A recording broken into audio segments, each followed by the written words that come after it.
Para continuar con el práctico, en el punto 12 debo realizar el mismo análisis que en el punto anterior. Tengo la función cúbica, en este caso 2x cubos menos x cuadrado más 2, que la voy a tomar solamente en el intervalo menos 2, 1, porque así me lo especifica el ejercicio. En primer lugar debo encontrar nuevamente los intervalos de crecimiento y decrecimiento de la función. Para ello debo analizar la derivada primera igualada a 0 y encontrar los puntos donde se anula esta derivada primera. Entonces, como primer paso voy a derivar mi función. F' de x va a ser igual a, si yo derivo este término, 2x cubo, el exponente baja multiplicando, 3 por 2, 6, x, y el exponente que tiene x disminuye en una unidad, es decir, 6x cuadrado. Para este término lo mismo, menos 2x a la primera y 2, la derivada de 2 es 0. Entonces igualo esta función 6x cuadrado menos 2x a 0. Observo que nuevamente la puedo simplificar. Si yo la divido por 2, si divido por 2 todos sus términos, puedo simplificar la expresión para que me quede de manera más simple. 3x cuadrado, obtengo 3x cuadrado menos x igual a 0. Esta va a ser la derivada primera de la función. Ahora voy a encontrar los puntos donde se anula esta derivada primera, es decir, las raíces de esta función. Para encontrar las raíces de esta función, una opción es usar la cuadrática, encontrar cuánto vale x sub 1 y x sub 2, ya que está elevada x aparece con su máximo exponente elevado al cuadrado, por lo que va a tener dos soluciones posibles, x sub 1 y x sub 2. Otra opción más sencilla, cuando no aparece el término independiente, es sacar factor común x, por lo que obtengo 3x menos 1, y analizar esta expresión. Para que esto me dé 0, hay dos opciones. O x es 0, y ahí obtengo x sub 1, el primer valor de x, o toda esta expresión, 3x menos 1, es igual a 0. Es decir, 3x menos 1 igual a 0. De la que puedo despejar fácilmente x y encuentro la otra raíz de mi expresión cuadrática. Si yo despejo x de aquí, obtengo x igual a 1/3. Y allí encuentro el x sub 2. Entonces tengo los dos valores de las raíces de esa primera derivada. Voy a formar los intervalos. Como los puntos críticos son 0 y 1/3, voy a tener tres intervalos posibles, el que va a ir de menos infinito a 0, el que va de 0 a 1/3, el que va de 1/3 a infinito. Y en cada uno voy a analizar el intervalo de crecimiento y decrecimiento de la función. Antes de realizar ese procedimiento voy a encontrar las ordenadas de estos dos puntos críticos, así ya después lo puedo marcar simplemente en el gráfico. Para encontrar las ordenadas, reemplazo el valor de x sub 1 y de x sub 2 en la función y encuentro el valor de y, es decir, voy a realizar aquí, y sub 1 va a ser igual a la función en x sub 1, que va a ser igual a la función en x sub 1 vale 0, o sea que voy a reemplazar a mi función en 0. Voy a obtener 2 por 0 al cubo, menos 0 al cuadrado, más 2, quiere decir me va a dar 2. Entonces, el punto es P sub 1, lo voy a llamar, que tiene por coordenadas a x igual a 0, que es el primer punto crítico, y ahí igual a 2. Allí voy a analizar posteriormente si existe un máximo o un mínimo, por un punto crítico, y luego para y igual a para y sub 2 debo analizar la función en x sub 2, es decir, la función en 1/3. Si yo analizo la función en 1/3 voy a obtener 2 por 1/3 elevado al cubo, menos 1/3 elevado al cuadrado, más 2. Si yo resuelvo esta expresión, voy a obtener 2 por 2 sobre 27, menos 1/9, más 2, que me va a dar como resultado 53 sobre 27. Quiere decir que el punto 2, el segundo punto crítico, tiene por coordenadas a x igual a 1/3 y y igual a 53 sobre 27. De esta manera formo los dos puntos críticos, P sub 1 y P sub 2. Ahora sí voy a continuar con el análisis de los intervalos de crecimiento y decrecimiento de la función. Voy a formar una tablita donde voy a colocar, en primer lugar, la derivada de la función f' de x, porque allí voy a analizar los signos que toma esta función.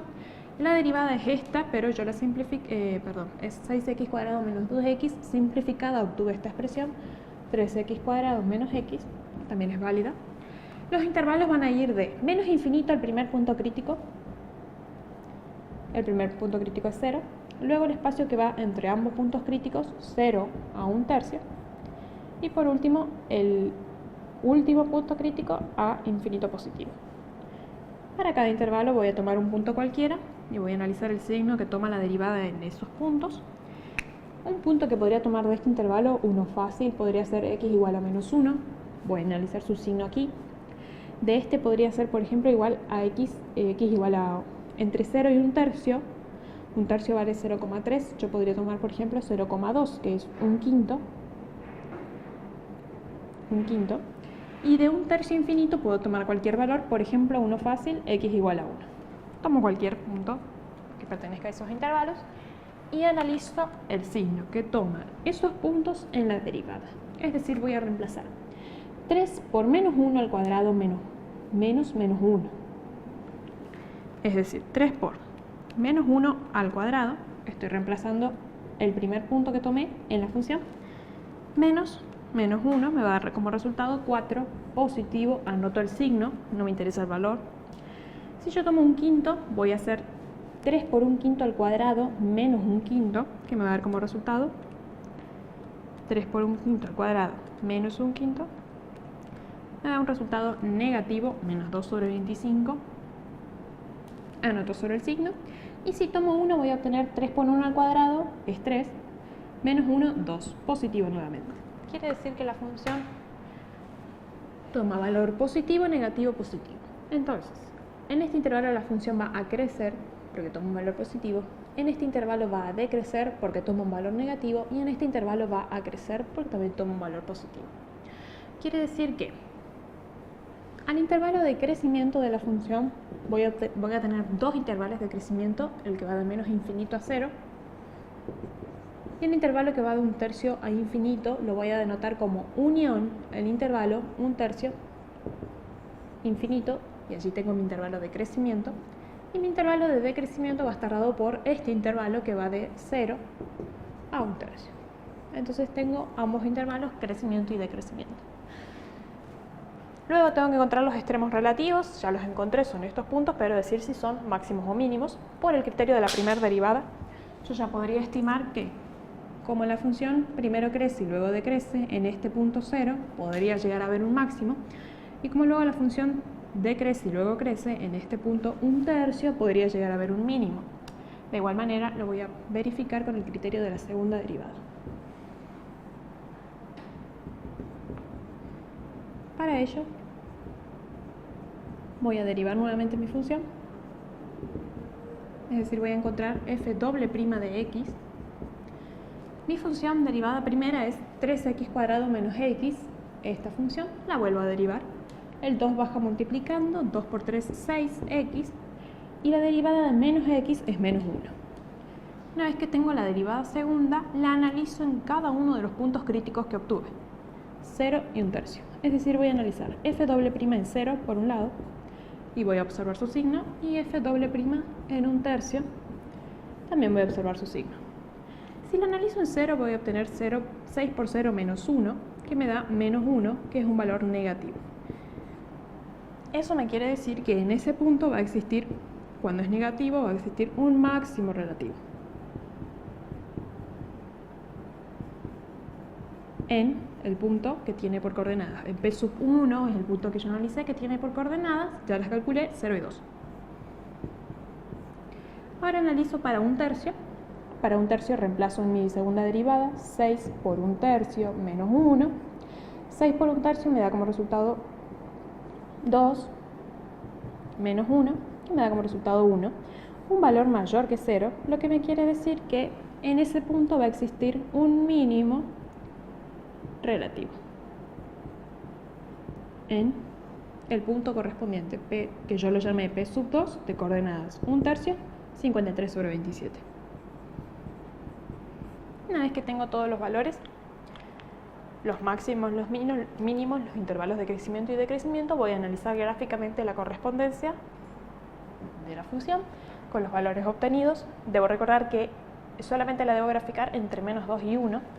Por lo tanto, para graficarla debo darle valores a mi función entre menos 2 y 1 y ir marcando los correspondientes puntos obtenidos. Si yo le doy valor menos 2 a mi función, es decir, reemplazo mi función donde tiene x por menos 2, voy a obtener 2 por menos 2 al cubo, menos 2 al cuadrado, más 2, me va a dar como resultado menos 18. Quiere decir que el primer punto que voy a marcar es menos 2 para x, menos 18 para y, que corresponde a este punto que tuve que realizar un corte allí porque si no se me extendía demasiado mi gráfico. Luego, aproximadamente, luego para menos 1, por ejemplo, es otro punto que puedo tomar, reemplazo aquí 2 por menos 1 al cubo menos 1 al cuadrado más 2, me da como resultado menos 1, es decir que cuando x vale menos 1 y también vale menos 1, y allí tengo otro punto. Si le doy valor, por ejemplo, 0, si yo le doy valor a x0, se me anula este término y este, y solamente me queda 2. Quiere decir que cuando x vale 0, y vale 2. Estoy aquí. Y cuando le doy valor 1, por ejemplo, la función toma valor 2 por 1 al cubo es 2, menos 1, 2 menos 1 es 1, más 2, 3. Quiere decir que cuando vale 1, x vale 1 y vale 3.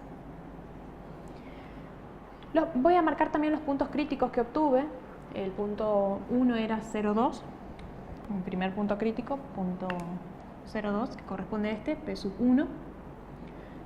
Y el punto 2, que tiene por coordenadas 1/3, 53 sobre 27. 53 sobre 27 me da un valor de 1,9, casi 2. Es decir, voy a marcar 1/3, que está aproximadamente por aquí, y 1,2, que va a estar aproximadamente por aquí. Ese va a ser P sub 2. De esta manera tengo P sub 1 y P sub 2. Voy a unir todos los puntos para marcar el gráfico de mi función.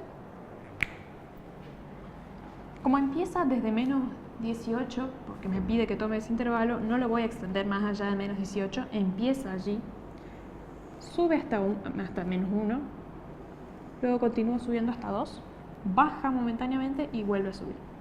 Ese sería el gráfico aproximado de mi función. Empieza en menos 18, llega hasta 2, baja momentáneamente y luego vuelve a subir. Entonces observo, los intervalos de crecimiento de la función eran de menos infinitos a 0 para x. De menos infinito a 0 la función viene subiendo y llega hasta 0, hasta ahí sube, luego decrece momentáneamente para entre 0 y 1/3, que es este pedacito que observo aquí, y luego vuelve a crecer de 1/3 hasta infinito. Aquí tengo el valor 1/3. Y los puntos críticos efectivamente son P sub 1 resulta un máximo relativo, P sub 2 resulta un mínimo relativo, como lo analicé gráficamente, como analíticamente en estos dos incisos, y además observo que como la función comienza aquí y termina aquí, estos van a ser máximo y mínimo absoluto respectivamente, ya que la función no continúa, el dominio no está definido para todo el campo real. Entonces este va a ser un máximo absoluto y este va a ser un mínimo absoluto de la función. Recordemos que un máximo absoluto está definido cuando la función toma un valor máximo para todos los demás puntos. Este es el valor máximo que toma la función en su recorrido, desde menos 2 hasta 1, y un mínimo es el menor valor posible de todos los otros valores que toma la función. Si bien este es un mínimo, este es mínimo relativo, ya que el mínimo absoluto se alcanza en este punto.